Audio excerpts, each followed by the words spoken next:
तुम्हें जाने की जल्दी थी, सो अपनी जल्दबाजी में तुम अपने लम्स की किरणें, नजर के जाविये, पोरों की शमें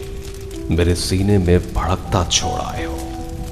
वहां तकिए के नीचे कुछ सुनहरे रंग की टूटी हुई सांसें, किसी नौसायदा खुशबू के ताजा ख्वाजे, बिस्तर की शक्लों में गिरे कुछ खूबरू लम्हे, ड्रेसिंग रूम में हैंगर से लटकी